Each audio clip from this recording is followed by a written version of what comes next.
importations. La suppression de ceux-ci pose toutefois un sujet vis-à-vis de l'Union européenne, puisque c'est son unique source de revenus directs. En signant ces accords commerciaux, l'Union européenne fait une croix sur de très importantes rentrées budgétaires et demande ensuite aux États membres de combler ce manque à gagner. En clair, ce sont les contribuables européens qui payent les accords commerciaux. Après une décennie d'austérité imposée par l'Union européenne, c'est injuste et c'est immoral. Les barrières non tarifaires, quant à elles, sont les normes et les règles qui peuvent empêcher qu'un produit soit importé ou exporté. Cela concerne les normes sanitaires, les normes sociales, les normes environnementales.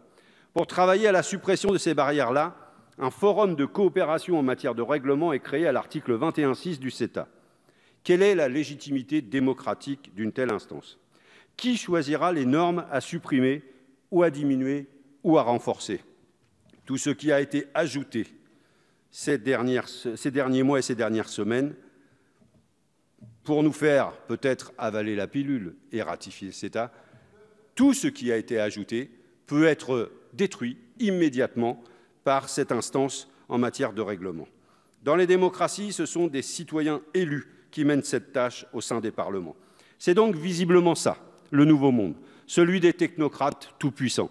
Et si les États ne sont pas d'accord avec ces normes ou qu'ils décident d'en créer de nouvelles qui ne plaisent pas aux multinationales, il est prévu un tribunal des règlements des différends, l'ICS, qui aura pour but de protéger les investissements s'ils sont considérés lésés par une politique publique. Et j'ai bien dit multinationales parce qu'aucune PME ne sera assez riche pour engager ce genre de procédure. Et évidemment, les syndicats, les ONG et les citoyens n'y auront pas accès. Cela crée une justice d'exception qui donne des droits supérieurs aux investisseurs, notamment internationaux. Notre souveraineté est déjà bafouée avec l'extraterritorialité du droit américain et son utilisation à tout bout de champ par Trump. Regardez comment il a réagi à l'annonce de la mise en place de notre taxe GAFA, alors n'en rajoutons pas. Pire, la mise en place de l'ICS va engendrer une autocensure du législateur. C'est d'ailleurs le rapport de Mme Schubert, qui est beaucoup cité aujourd'hui, qui le dit. Je cite le rapport. « Le risque identifié était celui d'une autocensure de la part des États souhaitant adopter des politiques environnementales ambitieuses par peur des différends avec les investisseurs. » Eh bien voilà, tout est dit.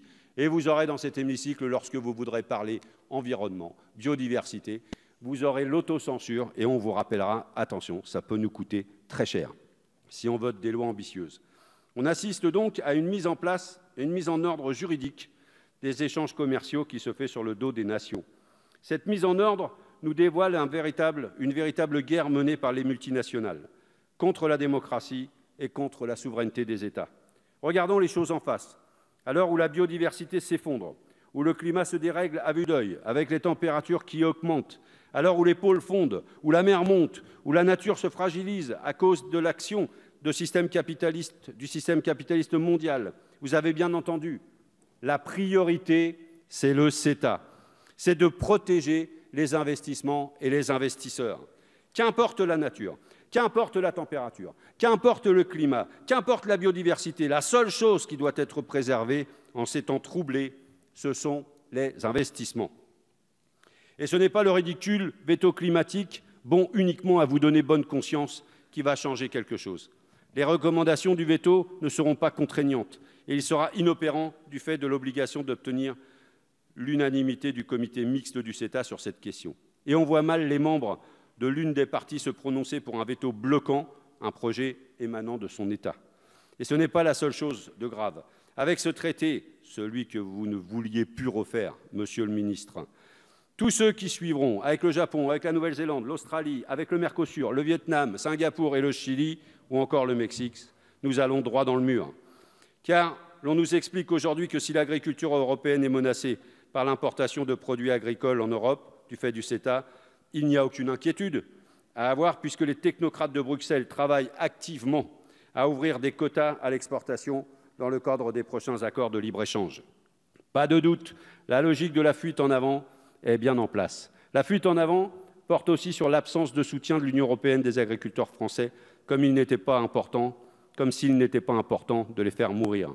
Rien n'est prévu pour protéger notre agriculture de qualité, de l'utilisation des activateurs de croissance dans la viande de bœuf au Canada, rien sur les farines animales. Je vous ai entendu à la télé il y a quelques heures, Monsieur le ministre, dire « Oui, mais ce ne sont pas les mêmes farines animales qui ont procédé à la vachole. » Ce sont des farines animales et les farines animales sont interdites en Europe. Les très lourdes menaces sur la filière bovine française qui fait peser sur le CETA est inadmissible, puisque vous allez mettre en concurrence des éleveurs n'ayant pas les mêmes normes.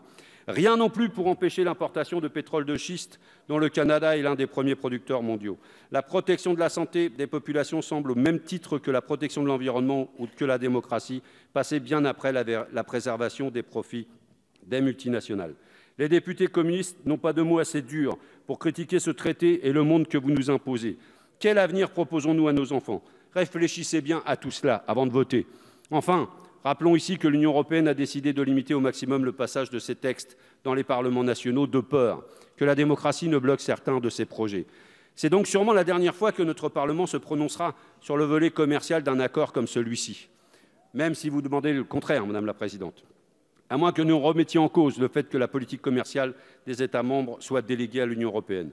Pour vous sortir de ce mauvais pas, messieurs les ministres, qui certes n'est pas de votre responsabilité, puisqu'engagé sous la présidence de Sarkozy, validé sous la présidence de François Hollande, nous vous proposons de donner la parole au peuple à travers un référendum, comme d'autres démocraties savent le faire. Ce sera un beau message. Ce sera un beau message pour demander à la Commission européenne et au nouveau Parlement européen de changer de politique commerciale et de porter et d'investir dans un nouveau monde. En attendant, les députés communistes, le groupe GDR voteront contre la ratification.